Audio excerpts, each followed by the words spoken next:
So hello guys, welcome to my YouTube channel the law hunt. तो आज हम लोग DULLB 2018 के प्रीवियस ईयर के कुछ क्वेश्चन देखेंगे जो कि पॉलिटिक और स्टैटिक जीके और लीगल से रिलेटेड हैं। तो अगर ये वीडियो आपके लिए हेल्पफुल रहती है तो प्लीज़ वीडियो को लाइक कीजिएगा और हमारे चैनल को सब्सक्राइब करना ना भूलिएगा। चलिए स्टार्ट करते हैं। First question is saying that which among the following is correctly match, मतलब इसमें से कौन सा सही तरीके से मैच है। तो इंडियन लॉ इंस्टीट्यूट जो है वो आपको मैं बता दूं कि ये न्यू दिल्ली में है, तो ये ऑप्शन गलत हो जाएगा क्योंकि यहाँ पे भोपाल दिया हुआ है, तो ये न्यू दिल्ली में है। फिर सेंट्रल इंस्टीट्यूट ऑफ लैंग्वेजेस ये मैसूर में है। ओके।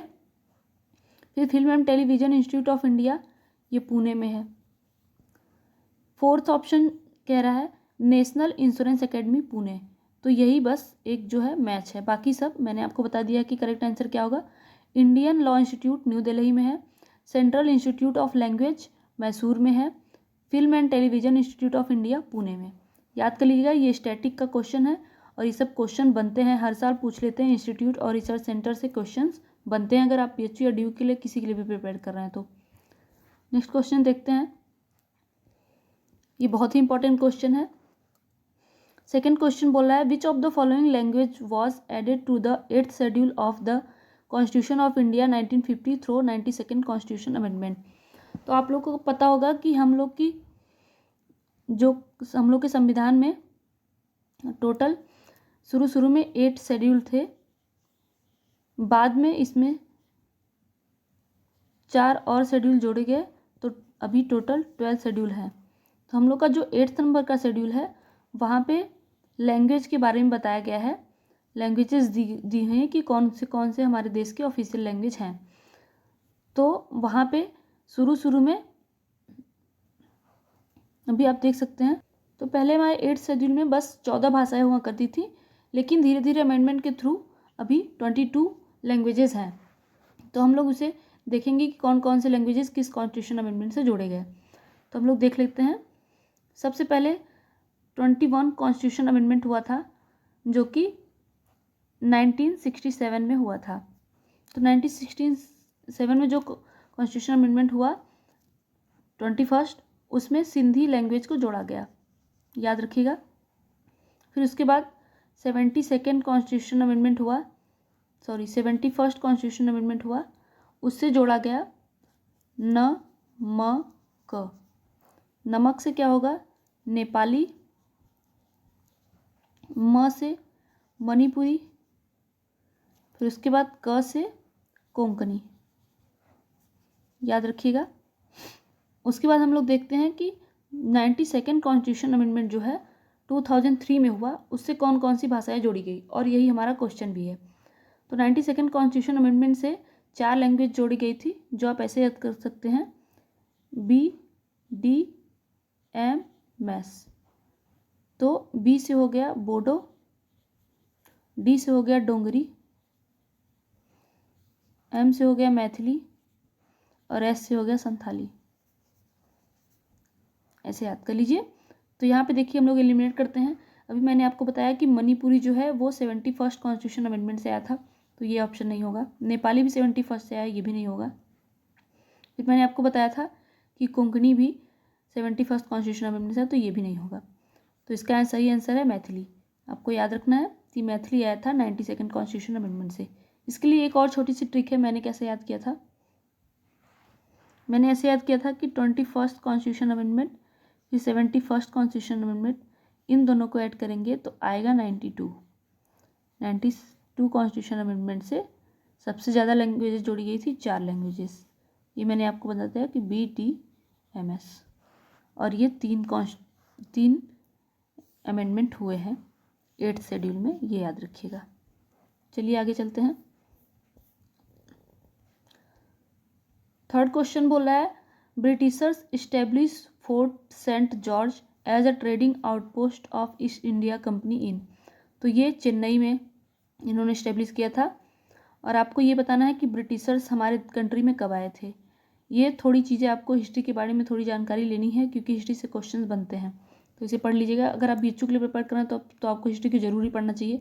इस बार हिस्ट्री में हिस्ट्री जो है वो BHU में बहुत सारे क्वेश्चन बने थे हिस्ट्री से। चलिए आगे देखते हैं। सो फोर्थ क्वेश्चन बोल रहा है which among the following cities does not have a bench of national green tribunal. तो नेशनल ग्रीन ट्रिब्यूनल के बारे में क्वेश्चन आया है, तो ऐसे ही आप जब प्रीवियस ईयर लगाते हैं तो देखा करिए कि नेशनल ग्रीन ट्रिब्यूनल से अगर क्वेश्चन बन रहा है तो क्या हर ईयर में बने हैं। तो इससे लगभग हर साल ही क्वेश्चन 1-2 बनते हैं। तो मैं आपको थोड़ी चीज़ें बता देती हूँ। अगर आपको कोई सेपरेट वीडियो चाहिए इससे रिलेटेड तो कमेंट सेक्शन बताइएगा, मैं उससे वीडियो जरूर बनाऊंगी। तो NGT की बात की जाए तो NGT जो है वो 18 अक्टूबर 2010 को बनी थी, ये याद रखिएगा। इनके जो जजेस होते हैं इनको ग्रीन जज बोला जाता है। ओके, याद रखिएगा इनके जो जज होते हैं उनको ग्रीन जजेस बोला जाता है। इसका हेडक्वार्टर की बात की जाए तो न्यू दिल्ली में है, याद रखिएगा, बहुत ही इंपॉर्टेंट क्वेश्चन है ये। फिर उसके बाद बात की जाए कि इसकी बेंच कहाँ कहाँ है, यही क्वेश्चन पूछ भी रहा है कि इसका बेंच कहाँ पे नहीं है। क्योंकि ये पूछ रहा है कहाँ पे नहीं है तो कहाँ पे है पहले ये देख लेते हैं। तो इसके लिए एक बहुत ही आसान सी ट्रिक है, PKBC। P से हो गया पुणे, K से हो गया कोलकाता, यहाँ लिखा ही तो है, फिर B से हो गया भोपाल और C से हो गया चेन्नई। B से भोपाल है, याद रखिएगा। तो कहाँ पे नहीं है ये पूछ रहा है यहाँ पे, तो अहमदाबाद में नहीं है, ये हमारा करेक्ट आंसर हो जाएगा। ओके, चलिए आगे चलते हैं। फिफ्थ क्वेश्चन बोल रहा है which among the following is a committee constituted to inquire into all allegation of corruption in Indian Premier League. तो ये है जस्टिस मुकुल मुदगल कमेटी से मैंने एक वीडियो बनाया है, आप वहाँ पे जाके वॉच कर सकते हैं कि कौन कौन सी इंपॉर्टेंट कमेटी हो सकती है जिससे क्वेश्चन बनते हैं, तो वहाँ पे आप पढ़ लीजिए। चलिए आगे चलते हैं। सिक्स्थ क्वेश्चन बोल रहा है in India national voter day is celebrated on. तो अगर आपने प्रीवियस ईयर कई सालों के लगाए हैं तो वहाँ पे आपने देखा होगा कि किसी न किसी एग्जाम में तो पूछ ही लिया है, किसी ईयर में पूछ लिया है, चाहे आप BHU की बात करें या DU की बात करें, ये क्वेश्चन हमेशा रिपीट होता है। तो 25 जनवरी को हम लोग नेशनल वोटर डे मनाते हैं। चलिए आगे चलते हैं। Which schedule of constitution of India 1950 prescribe the forms of oath and affirmation for the constitution functionaries. तो ये आ गया क्वेश्चन हमारे शेड्यूल से। तो अगर शेड्यूल्स की बात की जाए तो करंटली अभी हमारे संविधान में 12 शेड्यूल्स हैं, ये मैंने आपको बता दिया। हमारे कॉन्स्टिट्यूशन में अभी भी 12 शेड्यूल हैं। जब हमारा संविधान बना तो 8 शेड्यूल थे बस, ये भी मैंने आपको बता दिया। ओथ अफर्मेशन की बात की जाए तो ओथ और अफर्मेशन जो है वो 3rd शेड्यूल में दिया हुआ है, तो आंसर ऑप्शन नंबर 4 हमारा करेक्ट हो जाएगा। शेड्यूल के बारे में अगर और कुछ बात की जाए तो शेड्यूल अभी तक 4 बार इसमें अमेंडमेंट होकर 4 और शेड्यूल नए जोड़े गए, 8 के बाद 4 और जोड़े तो 12 हो गए। तो फर्स्ट कॉन्स्टिट्यूशन अमेंडमेंट से पहला जो शेड्यूल में अमेंडमेंट हुए वो उससे आया 9th शेड्यूल। इस शेड्यूल में ये चीज़ थी, जमींदारी से रिलेटेड प्रोविजंस बने हुए थे, और इस शेड्यूल में ये भी था कि जो चीज़ें 9th शेड्यूल में डाल दी जाती थी उन्हें रिव्यू नहीं किया जा सकता। फिर उसके बाद बात करते हैं कि 72nd कॉन्स्टिट्यूशन अमेंडमेंट से हमारा आया 10th शेड्यूल। 10th शेड्यूल जिसमें एंटी डिफेक्शन की बात की गई है, याद रखिएगा, एंटी डिफेक्शन की बात की गई इसमें। फिर उसके बाद अगर बात की जाए कि 11th शेड्यूल कैसे आया, तो 73rd कॉन्स्टिट्यूशन अमेंडमेंट हुआ, जिससे हमारा 73rd कॉन्स्टिट्यूशन अमेंडमेंट से आया 11th शेड्यूल, जिसमें पंचायत के बारे में बात की गई है। फिर उसके बाद 74th कॉन्स्टिट्यूशन अमेंडमेंट से आया 12th शेड्यूल, जिसमें म्यूनिसिपैलिटी की बात की गई है। याद रखिएगा ये चारों शेड्यूल, इससे आपके अमेंडमेंट भी तैयार हो रहे हैं और शेड्यूल तो तैयार हो ही रहा है। फिर उसके बाद चलते हैं 8th क्वेश्चन बोल रहा है which provision of constitution of India 1950 deal with the legislative power of the president. तो आर्टिकल नंबर 1, 2, 3 जो है इसमें प्रेसिडेंट के पास लेजिस्लेटिव पावर्स हैं। तो अब प्रेसिडेंट के पावर के बारे में बात की है तो आपको प्रेसिडेंट को जितने भी पावर मिले हुए हैं उन सब के बारे में पढ़ना है। तो प्रेसिडेंट टॉपिक उठाइए और पढ़ जाइए कि प्रेसिडेंट से क्या क्या क्वेश्चन बन सकते हैं।